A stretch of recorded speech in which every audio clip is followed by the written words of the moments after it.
Marker.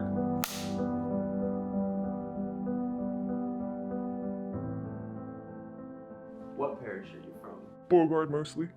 What was it like growing up in Beauregard Parish? I don't know if I have what you would consider the normal experience because I mostly didn't interact with the community. So for me, what I did interact with was wild.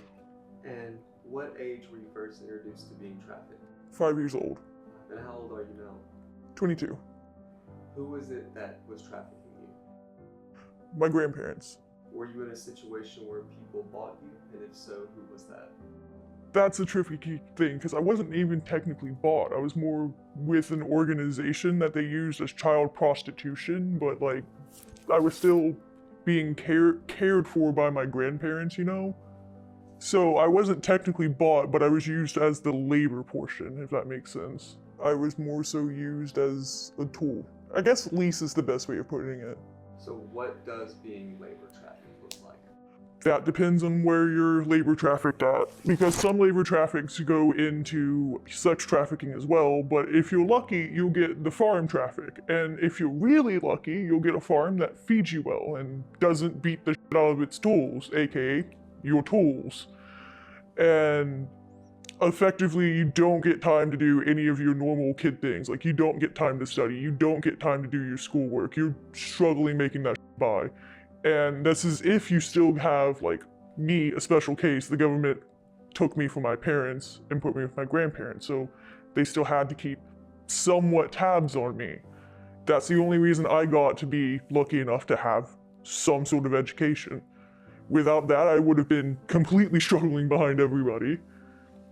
But that helped make my survival chances higher because people had to make sure that I wasn't actually dying.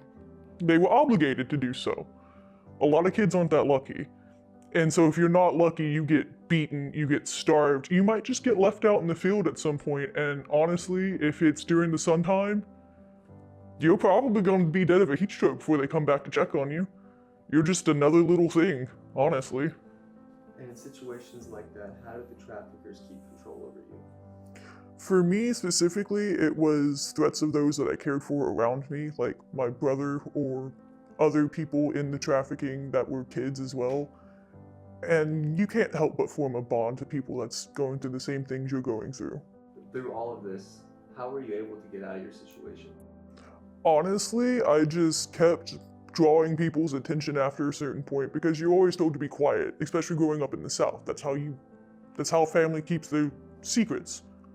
I got to be a very vocal child, and a lot of my stuff is still written off as, oh, she was just making it up. But it was enough to get me out of there.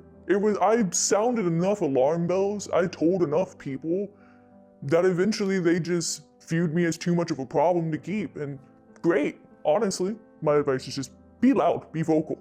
When they tell you to shut up, scream louder at opportune times. How did the Southwest Louisiana abolitionists help you through all this? Oh, they got me out of domestic trafficking. I got put back with my birth parents, and that's when trafficking gets a little trickier because a lot of times what you think of is sex trafficking and labor. And that is a very bad form of human trafficking.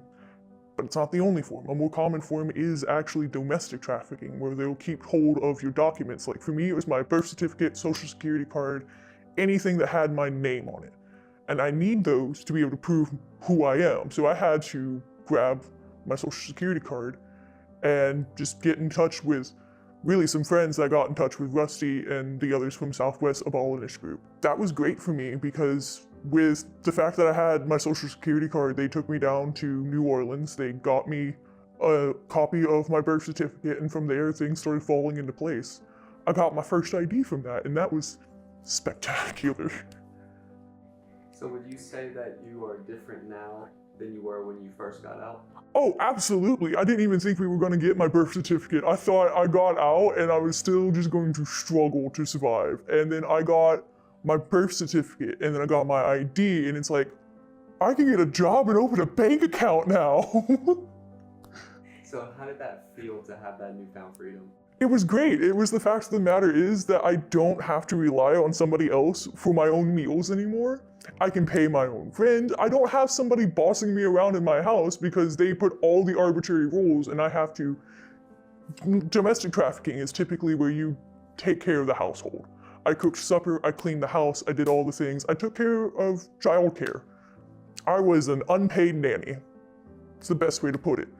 And so being able to do these for just me, without being told constantly, and without having to go behind people who don't care if they leave a mess, don't clean up as they go, and intentionally make your life harder, it's great. Because it's even the little things, like you couldn't go to the bathroom without somebody having to keep watch effectively, because like you could just disappear and nobody, if they don't keep close eyes on you, can really say anything. Because you're a full-grown adult, and so they have to keep you on a shorter leash, and so you have to ask permission for everything. That's the biggest thing. Not having to ask for permission to go to the bathroom, to go take out garbage, to go do little simple things, and having full freedom to do these tasks however you wish. It's wonderful. With all this newfound freedom and adulting you're able to do now, what are your plans for life? I don't have it figured out for the long term at the moment. I'm just trying to get as stable as I can. And I'm doing that at the moment via military because they will help me pay for college and other such things. And so I'm going to do 6 years in the military. My contract's 3 years.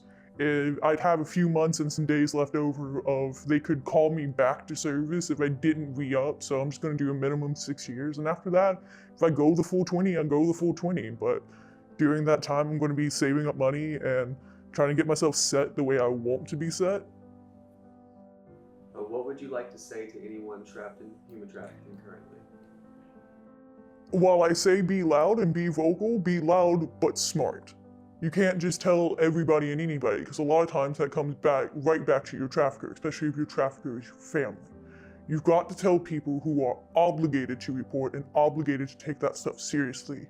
Or you got to build trust and report with these people, which takes some time. And basically just try to make yourself a nuisance. Not so much of a problem that they need to get rid of you ASAP, but enough of a problem that you're a liability to keep. And they might just throw you out like trash. It's the best option you got, honestly. So what would you like to say to anyone who's thinking of getting involved in fighting human trafficking?